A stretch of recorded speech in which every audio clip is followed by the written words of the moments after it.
Right here, our top story at 5, new developments. A 15-year-old boy has been arrested in connection with that shooting that took place very near the Algonquin Park pool opening on Memorial Day weekend. Reports of gunshots came in during the crowded opening of the Algonquin Park swimming pool. Thankfully, nobody was injured. LMPD now saying the 15-year-old's in custody under several charges, including first-degree wanton endangerment, possession of a handgun by a minor, disorderly conduct, second-degree, and possession of marijuana. Due to his status as a minor, LMPD has not released any other images nor the name of the suspect. Connie? Also happening late today, business owners in the Highlands met with the mayor and the police chief about the past 2 weekends of chaos and street takeovers, crowds spilling into those streets. Meanwhile, the mayor is touting new numbers that show violent crime is down in the city. Mayor Greenberg saying overall the city has seen 33% fewer shootings since this time last year. In LMPD's 2nd Division in West Louisville, shootings have dropped 43.9% from this time last year.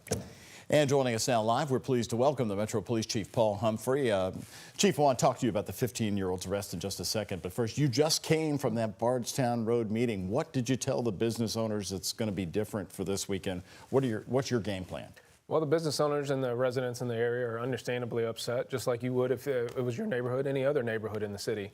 And when you think about it and put it in context, we put out a crime plan, right? And part of that crime plan was data-responsive policing. That means how we shift resources in response to day-to-day incidents, week-to-week incidents.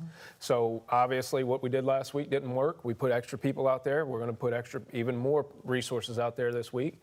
We plan to be very, very proactive. So you will see an increased presence there, and you'll see officers contacting people early on, and hopefully we prevent those problems. But if people want to get out of hand, we have a place for them to stay at 6th and Cedar. Are you talking about doubling the number of officers you had last year, or even increasing it close to that? Well, I'm not going to put out the exact number of officers that we have, but we do have a detail that'll be out there with several resources. You'll see mounted patrol out there early in the evening, and so we'll have a presence there all night long. So you borrow from other divisions?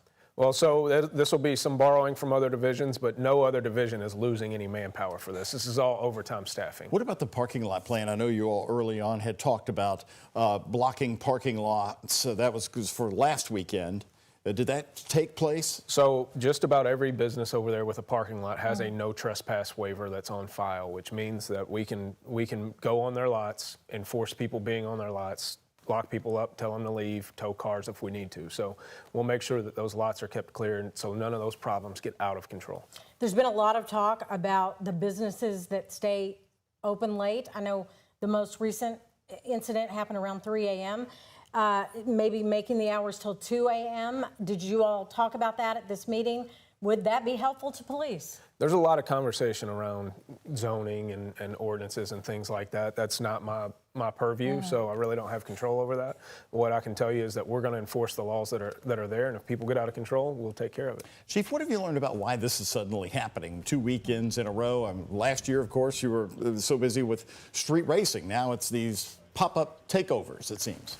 Yeah, and you saw what happened last year with the street racing. That was an issue for a couple of weeks. We put resources in it. We learned from what happened in the previous weeks, and you don't see that as being the issue anymore. And this is the same thing will happen with this. We'll get our hands wrapped around this, and we'll put a stop to it. And we're prepared for any of this to happen in any other neighborhood, so we can move those resources as needed. With the street racing, it certainly seemed like the threat of impounding cars made a huge difference for people, and they just stop doing it.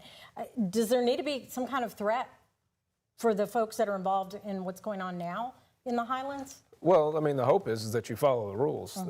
The threat is you'll go to jail if you don't. So we'll seize cars, we'll tow cars as needed, and we'll take people to jail or cite as needed. You made 3 arrests, one of them a 16-year-old, but have you learned the why? Why is this suddenly happening? Where are these parties coming from? Or? Well, I think some people are jerks. I mean, that's the why. We deal in the business of people who can't follow the rules. They're habitual line crossers. And so we'll deal with this problem also. Okay.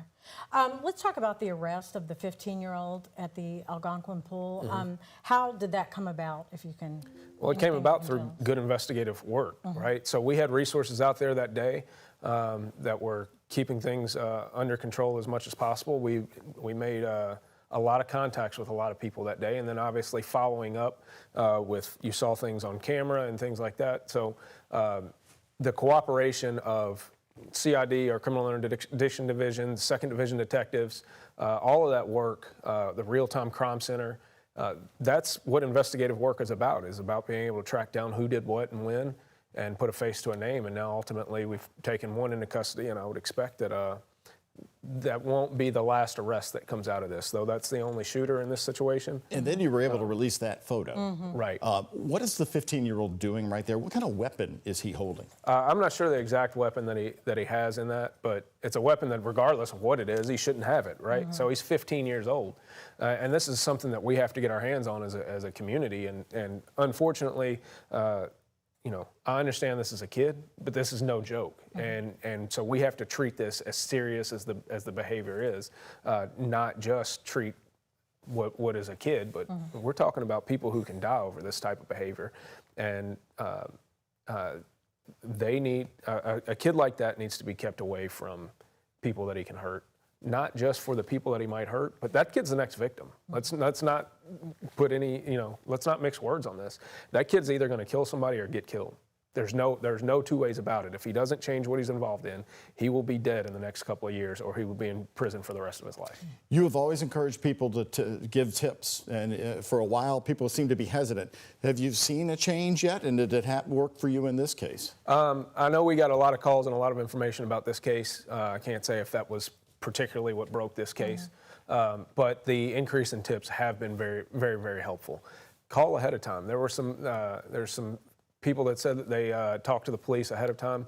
We had actually dealt with a separate situation away from that because of some of the cooperation of community members and talking to the police. And so we are very appreciative anytime people call before something gets out of control so that we can handle it. And if something does happen, it helps lead to arrests in these situations. All right, a lot of good information. Thank you so much. And we did all. have all those crime numbers and good statistics you guys are putting out there. So we thank you for that. Let's keep it going. And we're very appreciative to the community for their help. All right. So thank you. Well, convicted less than a week ago, Bardstown's Steve Lawson is now asking for a new trial in the Crystal Rogers murder case. That motion filed by Lawson's attorney cites failures of jury instruction, errors involving DNA testing, multiple court order violations, and a lack of adequate prep time for Lawson and his team, along with other grievances as grounds for a new trial. Lawson was found guilty of conspiracy to commit murder and tampering with physical evidence last Friday. After a 4-day trial, a jury recommended he be sentenced to 17 years in prison. The two other suspects in the case, Lawson's son Joseph and Brooks Houck, the main suspect, go to trial June 24th. And a female MSD worker is recovering tonight after she accidentally fell into a well. This is video just given to us by MSD. Their own video of the, Anchorage Middletown Fire Department recorded this video of the rescue. This happened at about 11:30 this morning on Cox Avenue in Anchorage. Anchorage firefighters say the woman was performing routine maintenance on that well when she accidentally fell into it. They say a garbage truck driver from Republic Services, you see the truck right there, heard the woman's screams for help, stopped in the street, raced over, and found her radio nearby. That garbage truck driver then picked up the radio and called for help, and they were able to get her out in just about 25 minutes. Here's the moment that she was pulled to safety. Once you're in a confined space, oxygen is depleted, and then your respiratory issues start to become a problem, and so therefore, again, I can't say enough how important the swift actions of this truck driver and the swift deployment of our rescue team, of our confined space rescue team, were. It took about 25 minutes again to get her out. She was taken to University Hospital and is in good condition. No word on how long she was in that well before the sanitation worker from Republic found her. Great ending to a story that could have been so tragic there in Anchorage. Yeah, and Mallory and I were talking. It was great that, the weather was cooperating earlier today in that area. They didn't have to deal with any rain, which we might be getting in tonight. Yeah, so we do have spottier showers and storms that are beginning to fire up during the heat of the afternoon and early evening, especially in southern Indiana. You all have the best rain chance for today. In Louisville, We're feeling that moisture, though, in the air. Take a look at this dew point, 67 degrees. So actual air temperatures are in the low to mid 80s, but they feel like the mid to upper 80s due to that high humidity. Max HD radar showing a downpour that just rolled through Scottsburg over I-65 there. A few additional scattered showers around Bedford, maybe heading toward Paoli here soon as well. But you can see most of this north of the river, and really big picture satellite and radar, mostly dry conditions south of the river today. And you can also tell where that rain has been over the last 24 hours. We had some showers and storms off to our west that greatly weakened as they continued to push east this morning. Your hour-by-hour futurecast for the rest of the evening, just holding that pop-up spotty shower or storm chance, otherwise drying out overnight with mostly to partly cloudy skies, elevated temperatures staying muggy as well. We do have a better chance of some stronger storms by tomorrow afternoon and evening. We'll talk much more about that weather impact alert day coming up in our 7-day forecast. Thank you so much, Mallory. Well, a major leap forward for Kentucky's growing entertainment industry. Leaders gathered at Louisville Gardens today, updating the work on a brand new film and production hub. WHAS11's Alexandra Goldberg and chief photojournalist Philip Merle have a new look inside. You've got to have that deep, deep passion inside of you to look at a building like this and see the future. The last act, 17 years ago. Now taking a peek inside Louisville Gardens, largely untouched since 2008. As you walk around the building, we can point out, you know, the asbestos and the PCBs and the things that were contained. This is an old building. Remediation is already underway. Construction could start later this year. Bleachers collecting dust, old ads and posters from the early 2000s. Investor Tony Guanchi said it's soon to be a Class A soundstage. That means large budget, major motion pictures, and series from large studios. You saw a minute ago when the fire truck went by and it made that noise come into this building. A Class A stage in this room, you won't hear that fire truck. The acoustics will be such an important level that we can't be interrupted from production. The central theme here, developers and investors see this project as a magnet. Secretary Jeff Knoll of the Kentucky Cabinet for Economic Development says it's their richest opportunity. There'll be young people being inspired. There'll be people learning their craft. There'll be others moving back from California and others that are from Kentucky to live here. Mayor Craig Greenberg boasting the $10 million in General Assembly funds invested in the Louisville Gardens renovation. His vision: creating jobs, creating a whole new industry, boosting our economy, filling up our hotel rooms, creating even more busy restaurants than we already have, thriving tourism, and enhancing our image and reputation across the entire world because of what has happened here. Kentucky President Robert Stivers of Manchester on Senate Bill 1 that established the new Kentucky Film Office this past session. This is probably, in my career, one of the better things I've seen about a cooperative nature in creating things to happen. Expecting a complete transformation of this historic space, bringing the lights, camera, and action to Derby City. In Louisville, Alexandra Goldberg, WHAS 11 on your side. Tax incentives are fueling the new industry. Officials say there are refundable tax credits for production because of Senate Bill 1.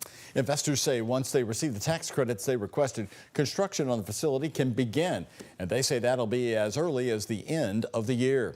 Well, this specific plan has been in the works for almost 4 years now. But the call for redevelopment plans started in 2014. The media hub idea was first announced in 2022. The mayor at the time, Greg Fisher, said an out-of-state real estate firm was going to take over the site. A show hasn't played at the Louisville Gardens since 2006. The city signed an extension in July of 2024 to give them until July of 2025 to sign that agreement with the developers.